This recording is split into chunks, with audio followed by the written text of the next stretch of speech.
Welcome back to the channel for the lecture series on company law. In today's video lecture, I am going to start with the nature and characteristics of a company, and if time allows, I may go on to cover other topics as well. So let's start off with nature and characteristics. Since a corporate body, that is, a company, is the creation of law, it is not a human being, it is an artificial judicial person that is created by law. It is clothed with many rights, obligations, powers, and duties prescribed by law. Hence, it is called a person. Being the creation of law, it possesses only the powers conferred upon it by its memorandum of association, which is the charter of company. Within the limits of power conferred by the Charter, it can do all acts as a natural person may do. The most striking characteristics of a company are corporate personality. A company incorporated under the Act is vested with a corporate personality, so it redundant bears its own name, acts under a name, has a seal of its own, and its assets are separate and distinct from those of its members. It is a different person from the members who compose it. Therefore, it is capable of owning property, incurring debts, borrowing money, having a bank account, employing people, entering into contracts, and suing or being sued in the same manner as an individual. Its members are its owners, however, they can be its creditors simultaneously. A shareholder cannot be held liable for the acts of the company even if he holds virtually the entire share capital. A company is an artificial person created by law. It is not a human being, but it acts through human beings. It is considered as a legal person which can enter contracts, possess properties in its own name, sue and be sued by others, etc. It is called an artificial person since it is invisible, intangible, existing only in the contemplation of law. It can enjoy rights and being subject to duties. Next comes up limited liability. The privilege of limited liability for business debts is one of the principal advantages of doing business under the corporate form of organization.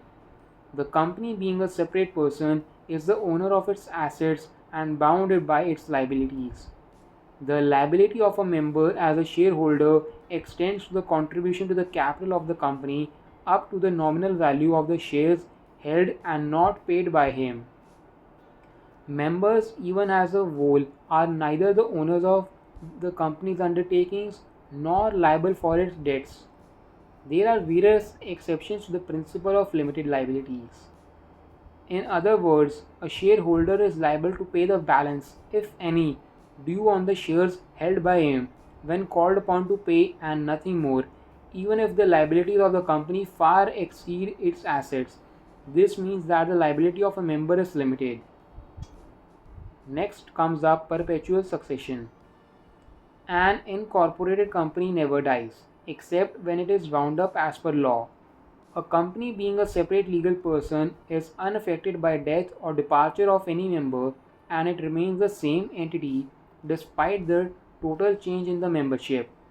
A company's life is determined by the terms of its memorandum of association. It may be perpetual or it may continue for a specific time to carry on a task or object as laid down in the memorandum of association. Perpetual succession therefore means that the membership of a company may keep changing from time to time, but that shall not affect its continuity. The membership of an incorporated company may change either because one shareholder has sold or transferred his shares to another, or his shares devolve on his legal representatives on his or her death, or he or she ceases to be a member under some other provisions of the Companies Act. Thus, perpetual succession denotes the ability of a company to maintain its existence by the succession of new individuals who step up into the shoes of those who cease to be members of the company. Professor Gower rightly mentions members may come and go, but the company can go on forever. During the war, all the members of one private company, while in general meeting, were killed by a bomb, but the company survived. Not even a hydrogen bomb could have destroyed it. Next comes up Separate property. A company is a legal person and entirely distinct from its members, is capable of owning, enjoying, and disposing of property in its own name. The company is a real person in which all its property is vested and by which it is controlled, managed, and disposed of. Their Lordships of the Madras High Court in R.F. Perumal versus H. John Devin, All India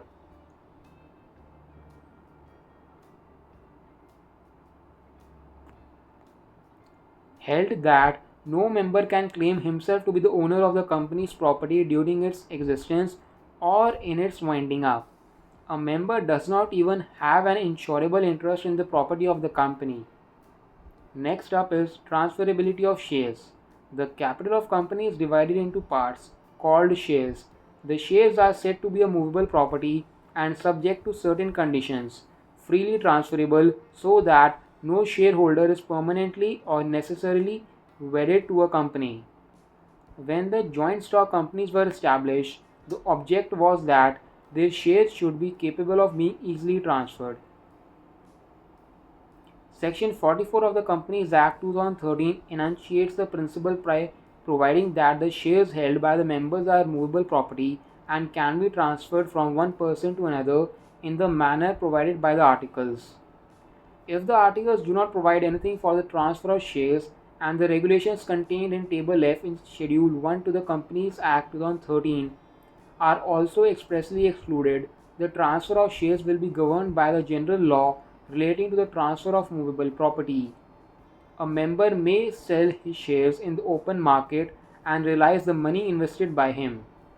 This provides liquidity to a member as he can freely sell his shares and ensures stability to the company as the member is not withdrawing his money from the company. The stock exchanges provide adequate facilities for the sale and purchase of shares. Further, as of now, in most of the listed companies, the shares are also transferable through electronic mode, that is, through depository participants in dematerialized form instead of physical transfers. However, there are restrictions with respect to transferability of shares of a private limited company which are dealt in Chapter 2. Next up is common seal. Upon incorporation, a company becomes a legal entity with perpetual succession and a common seal.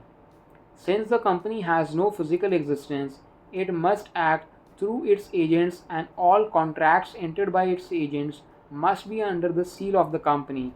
The common seal acts as the official signature of a company. The name of the company must be engraved on its common seal. A rubber stamp does not serve the purpose.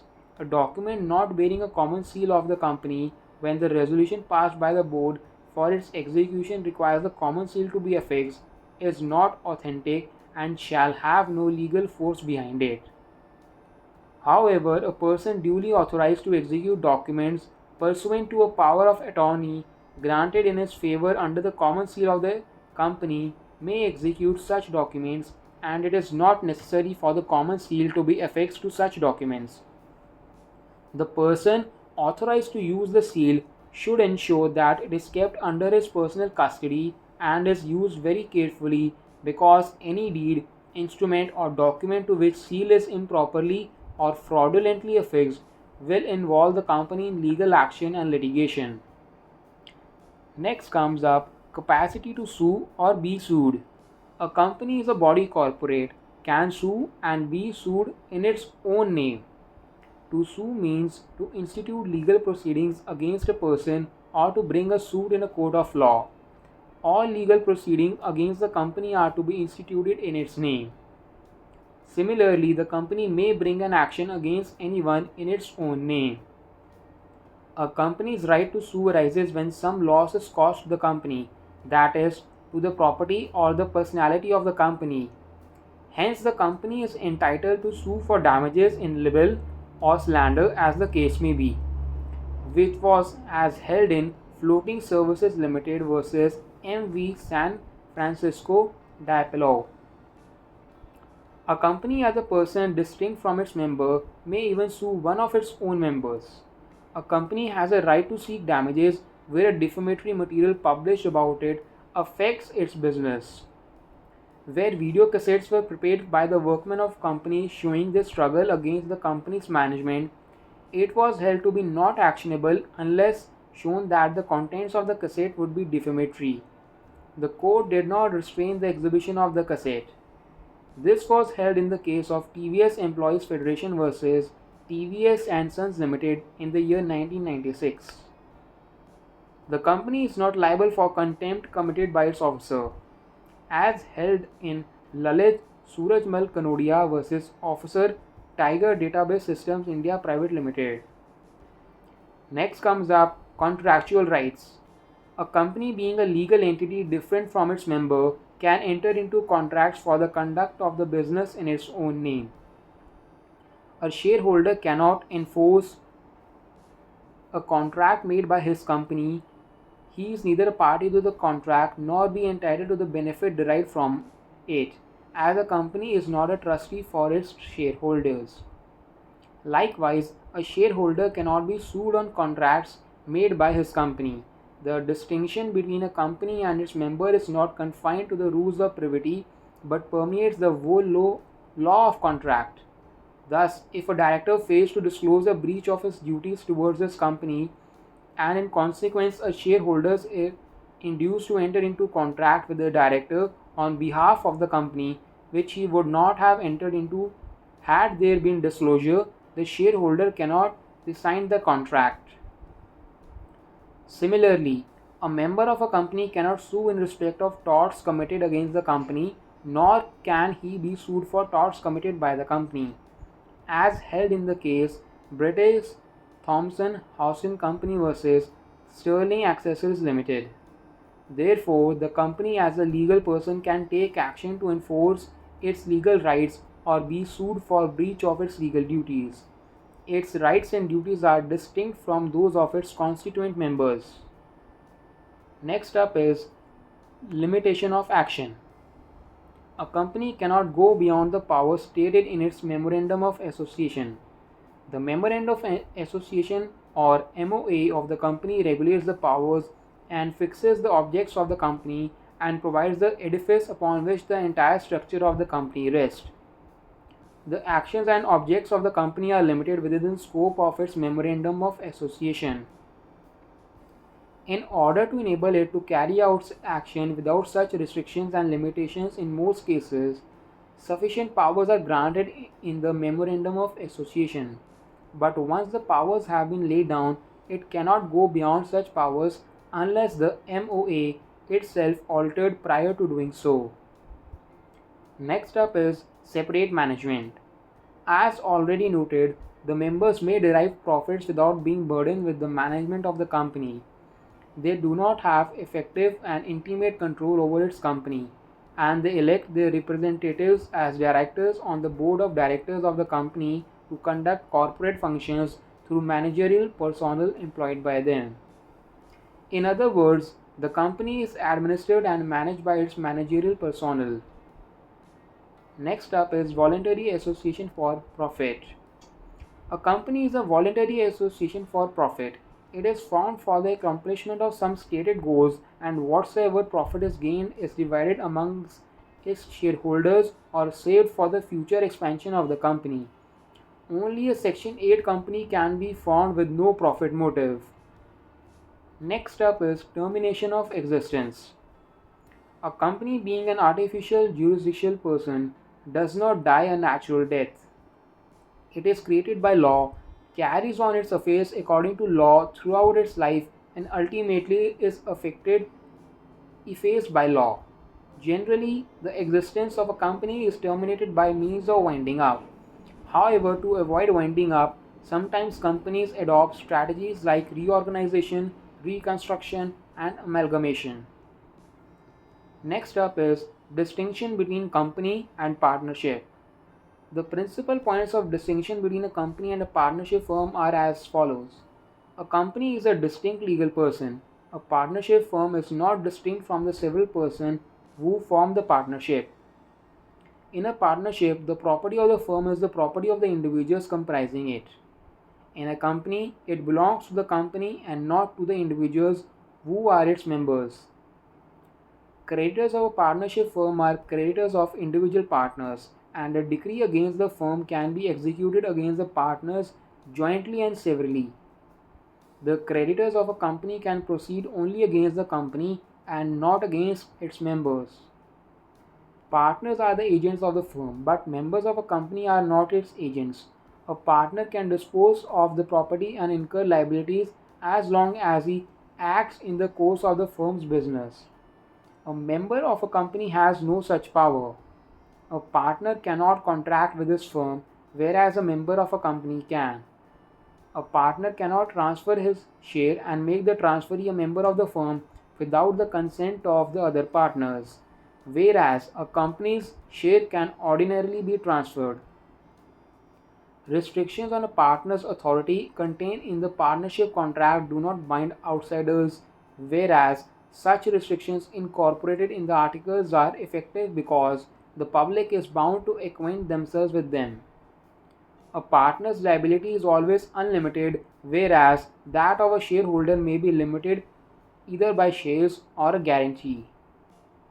A company has perpetual succession, that is, the death or insolvency of a shareholder or all of them does not affect the life of the company, whereas the death or insolvency of a partner dissolves the firm unless otherwise provided.